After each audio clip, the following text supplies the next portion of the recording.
And welcome. My dog's here. I don't know if you can see her, so I'll just... Oh, she wants belly rubs. Hi, baby.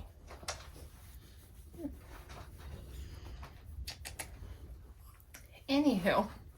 Baby. Oh, you're gonna distract me. I have things to talk about. Oh, baby. She got groomed recently. Isn't she cute? I like to keep her ears fluffy when I have her groomed, but no one else does, which is fine. So today we're going to be talking about bonding with baby rats. Every time I get rats, I'm just like, I should do a video about this because people ask all the time how to bond with rats, and every single time I just end up not doing it. And finally I decided, okay, we'll just have to do it a different way than I always thought I would. Because my issue is, when I have baby rats, I want to enjoy them. I want to experience them as babies, because they're only going to be babies for so long. Even the dwarves, which are considered like forever babies by a lot of people, like they'll maintain the baby attitude and the baby face, I'm only going to get a bond with them once. And there's so many like fun moments during the bonding process for me that I want to like experience instead of film. So I just don't get a ton of footage with the bonding process. I like to get lots of pictures when they're new, but I don't get a lot of videos, basically is what I'm saying. But I will include what videos I do have. Now, the other thing I want to discuss before getting into it is... High five. Good girl. Wow, all these animals, y'all. All these animals. The other thing I want to discuss is that not all rats are going to bond to you in the same manner. Everyone wants that cute, cuddly rat that's going to sit there next to you for 15 minutes pancaked while you pet them. And I get that. I have some of those. I love those. They're amazing. But your rats, in all likelihood, are going to show you that they love you in different ways. So, like, for example, Bug, when I had her, she did not like attention. She did not want to cuddle. She didn't want to hang out on my shirt. She didn't want to sit on my shoulder. She kind of just wanted to be left alone. But when she wasn't feeling good, she did seek me out a lot more. And she felt safe with me. It's safe enough that she'd, like, run up to me and say hi. And she was comfortable crawling on me. And both of those told me that she did, that she was bonded to me. And she did love me. And that has a lot of value too. So you'll get some rats that are super cuddly. You'll get some rats that just want to snuggle or sit in your shirt or sit on your shoulder. Some that will just crawl all over you. But the important thing is to recognize that not all rats are going to show love in the same way. I have some rats that are super duper kissy but will not sit still for Dax. But will not sit still for the life of them. And that's fine because they are showing me affection. Dax, come here. They are showing me affection in their own way, and that's what matters. So my goal personally when I bond with my rats is I want them to view me as safety. I'm not a big scary human. I'm not in charge of them necessarily. I am safety. So for example, I've had rats that, you know, aren't the cuddliest, like Hopper over here. She's pretty cuddly, but she's not. You're a demon. Like Hopper over here, she's pretty cuddly, but she's not the cuddliest rat on the planet. Like, she has weeks where she really wants it and weeks where she really doesn't, basically. So with her, I know that she views me as safety because one time I was doing something in their cage. I was giving them their salad, I think.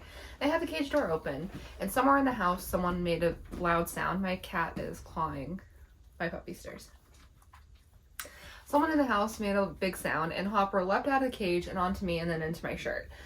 And I know that makes me, that means she views me as safety because she was in her cage. She was in her safety. But instead of turning around and running to find a hiding spot, she leapt to me and into my shirt because she knew she'd be safe there.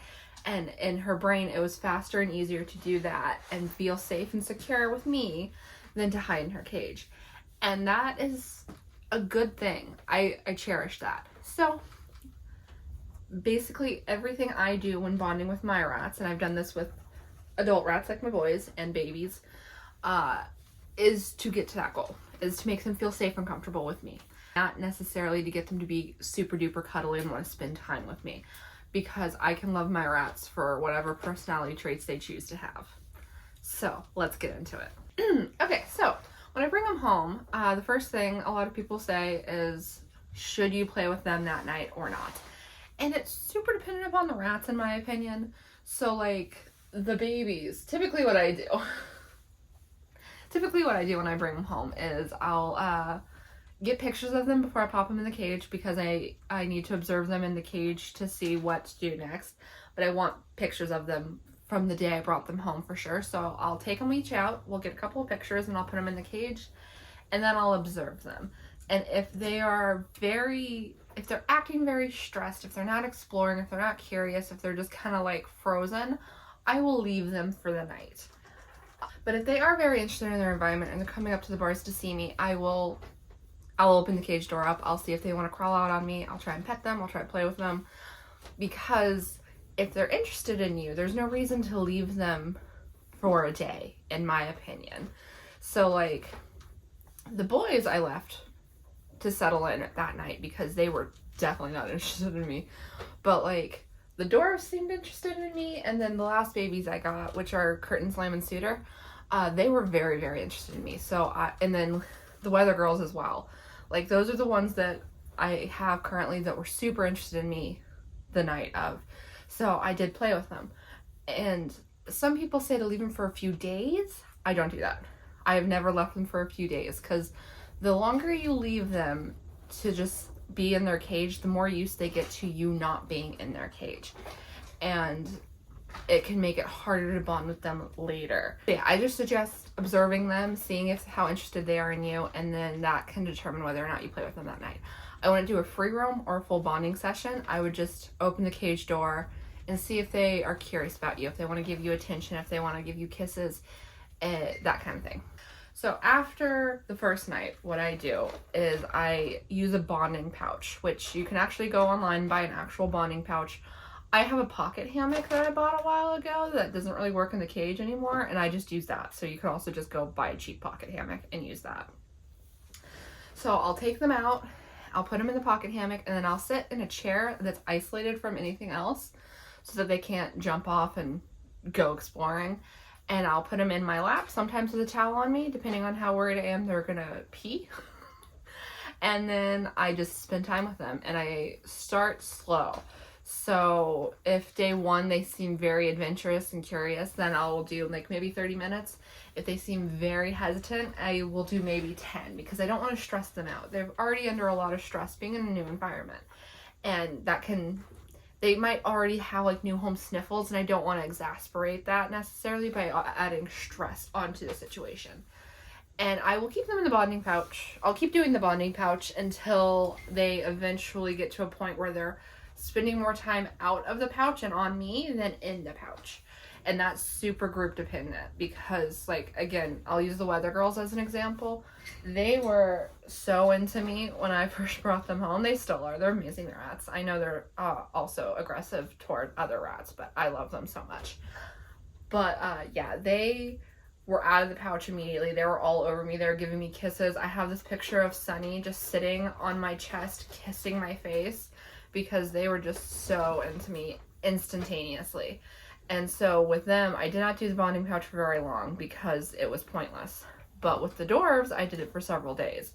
With the boys, I did it for like a week and a half, because they needed it. They needed time to get used to me as a person.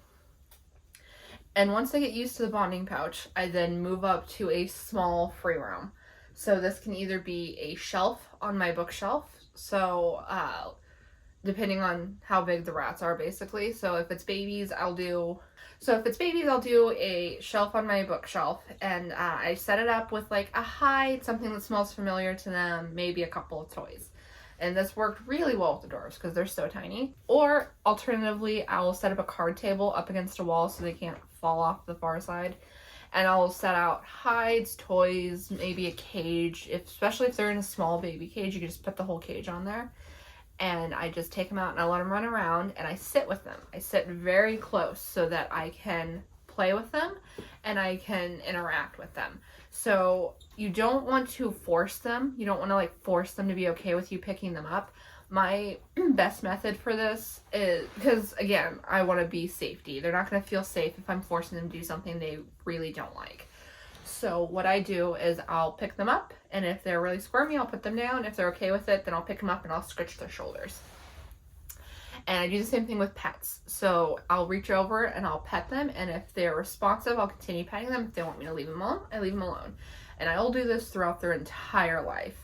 Even ones that aren't really interested in it, I'll still offer, because you never know when they will be interested in it.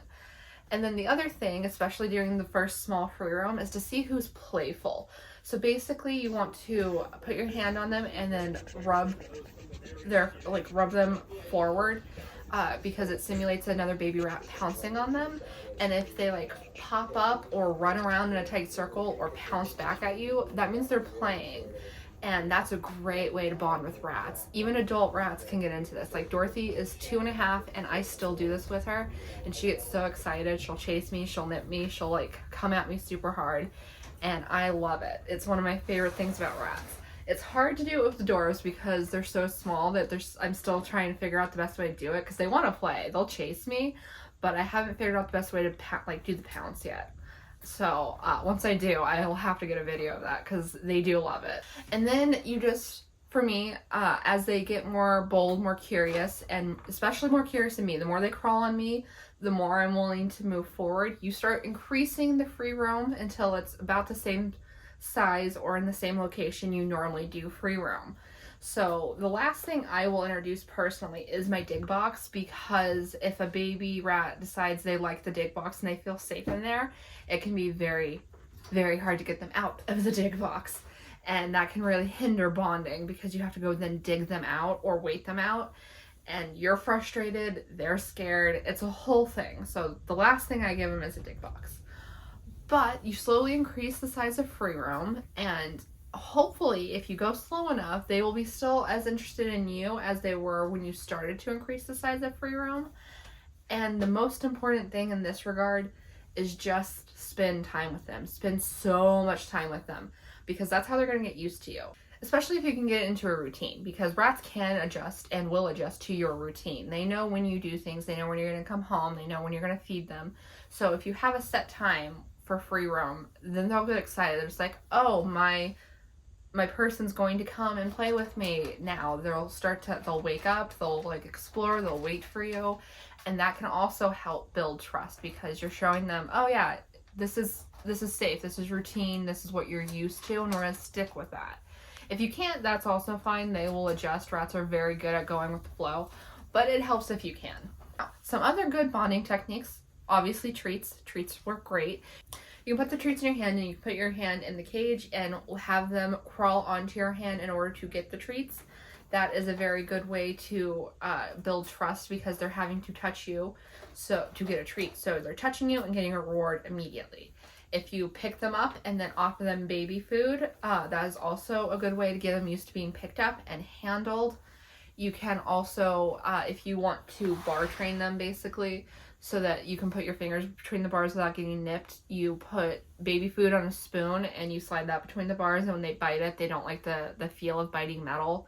So they'll like learn to check before they nip, so that you can still feed them through the bars, but also put your fingers through the bars. That's going to be more rat dependent. There's some rats I won't do that with. Like this whole cage, I feel safe doing that. My cage and my group of 7, I feel safe doing that. Cappy's girls, I feel safe doing that. Barber's not good with that. Baker is, like Baker here. Yeah, see, he's perfectly safe. But Barber will nip. And then the Joja hasn't learned yet. Hasn't learned that yet. I'm still teaching her. And then the Weather Girls, because they have aggressive tendencies, especially around their cage. I won't put my fingers between the bars of their cage. But that is how you can train them. Another thing is just frequently going by their cage, like hanging out next to their cage works really well in my experience, because they get used to you being near. They get used to your scent around their cage, and they want to hang out with you more. The more you open up the cage and just like mess around without even touching them, the more they get used to you being in their cage, the more curious they'll get. Rats are very curious animals. They're gonna want to see what you're up to, see what you're doing, and be a part of that, because at the end of the day, they don't want to miss out. And lastly, it can take time. It can take a lot of time. The more skittish the rat, the longer it can take. It is so dependent. I've had rats that came from horrible backgrounds that just instantly bonded with me, and I've had rats that didn't. I've had 2 rats that were named Willow and Welsie that I got from a rescue that came from the exact same situation. I think 2 different litters, but they were born a day apart, so they grew up together. So as far as they were concerned, they were siblings. Willow bonded with me immediately. It was instantaneous. Welsie took months. And honestly, I have no idea what changed. Basically, with Welsie, I got her to a point where she'd let me pick her up to do a health check, and I was like, okay, we're done. We're good. Because that's all I needed to do. And then one day, I was cleaning another cage, and their cages were near each other, and I looked over, and Welsie was doing the happy rat dance at the bars, and I was like, oh, and I opened the door, and I reached and I pet her, and she gave me kisses, and she was just like, hi. And I hadn't done anything different in the last few weeks. I had just been spending time with her and free roaming her and letting her be, and we were good. Sometimes that's all you need to do. It's going to be so rat dependent. So keep that in mind. Like, different rats will show affection in different ways. Different rats will bond at different speeds. You just have to take your time, be easy with them, don't force anything, and keep going. And hopefully you'll eventually have an extremely tight bond with your rats, and you'll love them as much as they love you. I find that rats are one of those animals that the more you love them, they will match it. They will love you as much as you love them. So I think the dwarves are fighting. And by fighting, I mean playing. Guys? Why squeaking? What's with the squeaking? I think they're a little excited because I'm sitting right here. Anywho, rats will love you as much as you love them, in my experience. And I hope that you can get to that point with them, that they love you as much as you love them, every bit as you love them. So, I hope this video was helpful to you. I hope you enjoyed this video. If you did, you know what to do. All the fun stuff down below. And I'll see you in the next one. Goodbye.